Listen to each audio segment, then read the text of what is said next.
ンジョルノ。ボンジョルノ。今ローマのバティカン市国にいます。キリスト教カトリックの総本山ですから、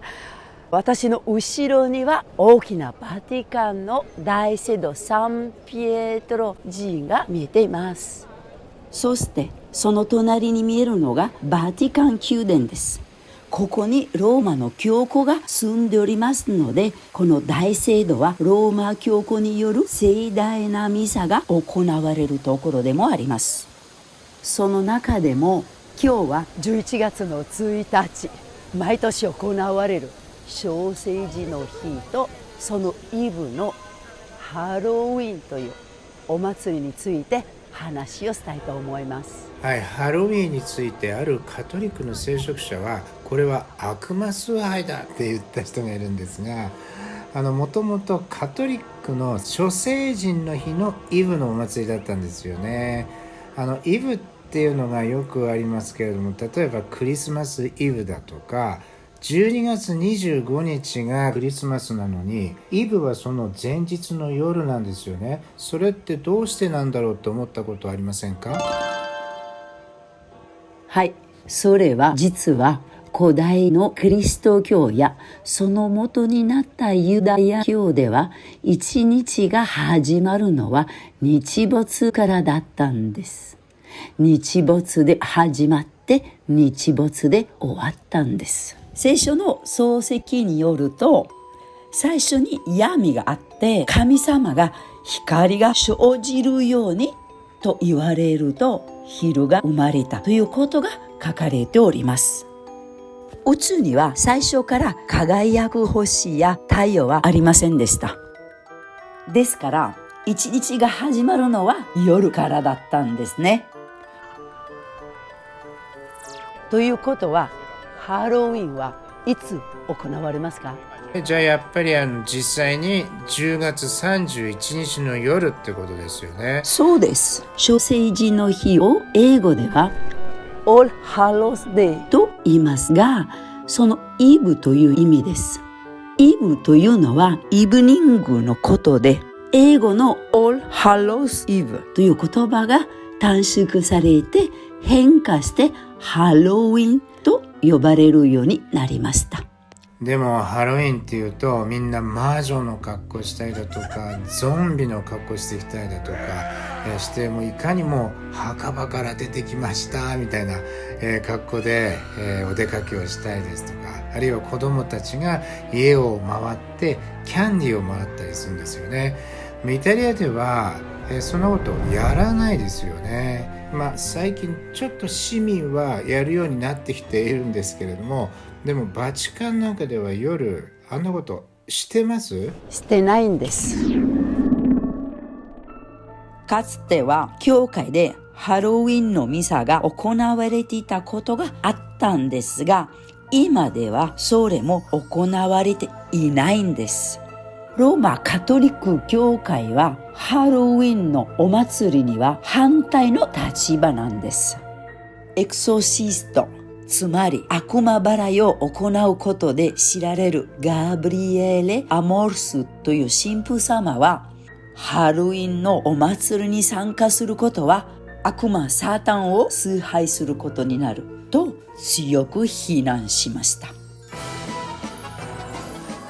それなのに、じゃあどうして人々はハロウィンの夜にこのお祭りをするのか、何が人々をそんなに引きつけているのか、これからそのお祭りの起源が何なのかっていうのを見てみましょう。実はこのお祭りはキリスト以前、古代から引き継がれる民族の死者のお祭りだったんです。特に現在のハロウィンはケルト人が行っていたサウィン祭という新年のお祭りに由来すると言われています。皆さんはケルト人って知ってますか？はい、ケルト人というとヨーロッパに広く分布していたケルト語を話す民族ですよね。なんかケルト系の音楽なんかを聴いてもすごくスピリチュアルな人たちなんだなっていうのを感じるんですが、今でもイギリスやアイルランドなどの島国にはケルト語が起こっている地方があるんだそうです。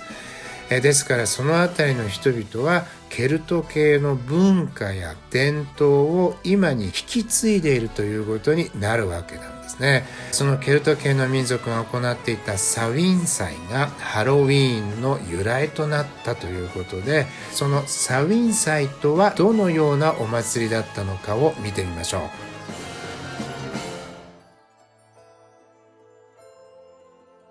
1897年にフランスのコーリーニというところでケルト人のことについて知る貴重な古代のカレンダーが発見されました。これは紀元1世紀前後のものと推定されているんですが、これには彼らが年末年始に重要なお祭りを行っていたことが記されています。それがサウィン祭と呼ばれていて、収穫の終わりと厳しい冬の始まりを告げるお祭りということで、11月の初めに行われました。またこのお祭りの時には死者の世界の扉が開かれるので、死んだ人々は地上と死者の世界との間を自由に行き来できると信じられておりました。ですからこれは死者たちのお祭りでもありました。時を超えて過去に亡くなった人たちが愛する家族に会いに来ることができるんですね。でもこの時に悪霊たちも出てきてしまいますから気をつけなければなりません。この祭りのイブにはかがり火が灯されて、その周りを祭司たちが踊り、生贄が捧げられます。この時人間の生贄が捧げられたこともあったと言われております。古代の多くの神話にそのようなことが行われていた話が残されているからです。このようにして神々の怒りや不満をなだめることができると考えられておりました。いよいよクライマックスになると、人々はかがり火の周りで瞑想に入って行き、まるでバッカスの祭りのようなランチキ騒ぎへと発展してきました。他のすべての火は消され、それぞれの家族はその神聖なかがり火から新しい火をもらって家に帰りました。その火が彼らの家を守ってくれると信じられていたからです。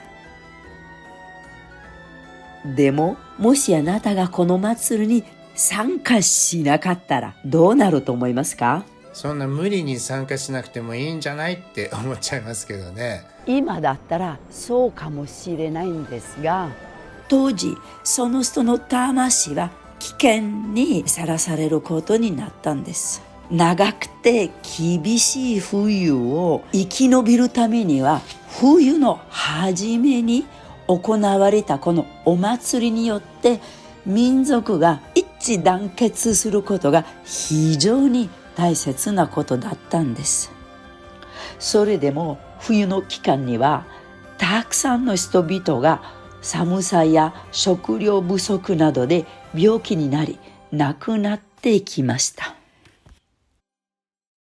でも彼らにとって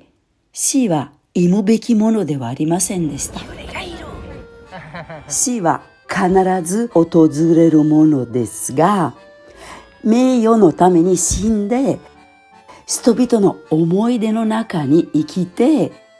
その思い出はこのお祭りの時に呼び起こされるからです。この素晴らしい民族の祭りの習慣は、キリスト教が到来しても決して失われることはありませんでした。でもそのケルト人の伝統の中にどうやってキリスト教が入っていったのでしょうか？はい、実はカトリックは8世紀になって小聖人の日を11月の1日に制定したと言われています。実際にある学者によると、8世紀にはすでにアイルランドとスコットランドなどで11月の1日に小聖人の日が祝われるようになっており、それ以来伝統のサウィン祭はキリスト教の行事に置き換えられていきました。つまり11月1日にはもともとケルト人伝統のサウィン祭という死者のお祭りが行われていたところに、カトリックが諸聖人の日を同じ日に制定することによって両者の儀式を融合させたわけですよね。キリスト教は文字で書かれた聖書バイブルを持ってましたからだいぶ強いですよね。それでケルト人はどんどんとキリスト教徒になっていったんですね。まさにそうなんです。このようにしてカトリックの力は非常に大きなものになっていったわけです。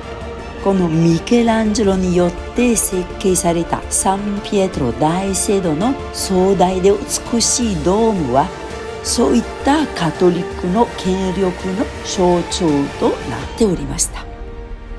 そういえばちょうどこの大聖堂を作っていた頃、日本にはフランシスコ・ザビエルがキリスト教を伝えてますよね。それを考えても当時のカトリックの権力は世界中に広がっていたことがわかります。そうなんですが、その頃というとヨーロッパではルターの宗教改革が起こっており、カトリックに反発したプロテスタントが現れておりました。そしてイギリスでは17世紀の終わりに起こった名誉革命によってカトリック系の国王が排除されてしまいます。それ以来イギリスではカトリックが定めた11月1日の小聖人の日のミサは行われなくなります。そしてその傾向はイギリスが影響を及ぼした他の英語圏の国々にも広まっていきました。